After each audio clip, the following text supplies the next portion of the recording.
প্রজননের মধ্য দিয়ে মৎস্যদের বংশ বিস্তারের লক্ষ্যে ডুম্বুর জলাশয়ে 3 মাসের জন্য মৎস্য শিকারের উপর নিষেধাজ্ঞা জারি করল মৎস্য দপ্তর।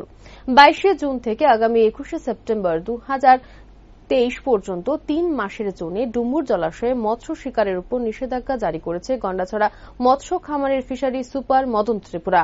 ফিশারি সুপার মদন ত্রিপুরা এক সাক্ষাৎকারে জানান, প্রতি বছরে এই মরশুমে সকল প্রজাতির মাছ প্রজনন করে এবং বংশ বিস্তার করে থাকে।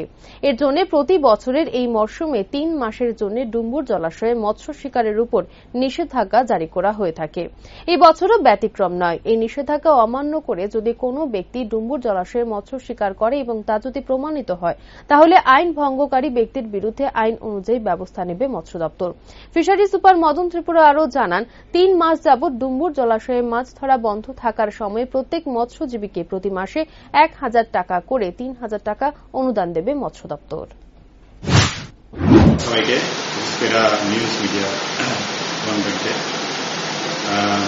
আপনারা সবাই জানেন, আমাদের এই ডুম্বুর জলাশয় এটা ত্রিপুরা রাজ্যের মধ্যে একটা বড় একটা জলাশয়।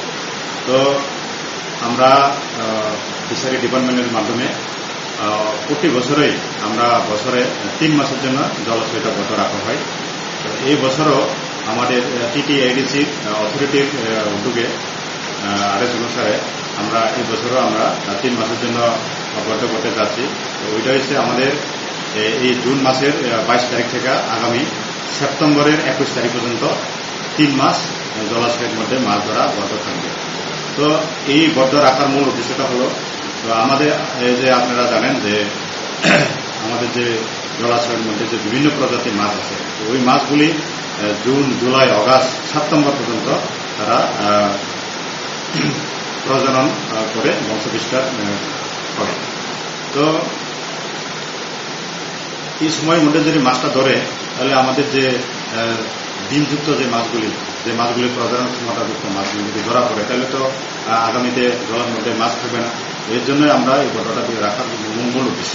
তো এই সময়ের মধ্যে যারা মাছ ধরবে বিভিন্নভাবে জাল বা বিভিন্ন ব্যাটারির সাথে বা বেআইনিভাবে যারা মাছ ধরবে, এটা টোটালি আইনগতভাবে এটা অপরাধ হিসেবে ধরা হবে এবং তাদের বিরুদ্ধে আমরা বিভিন্নভাবে অ্যাকশন নেওয়া হবে। তো আমরা এই জলাশয়ের মধ্যে অনেকগুলি মৎস্যজীবীরা আছেন। আমাদের গন্ডাছড়ার আওতার মধ্যে প্রায় 3032 জন মৎস্যজীবীরা আছেন।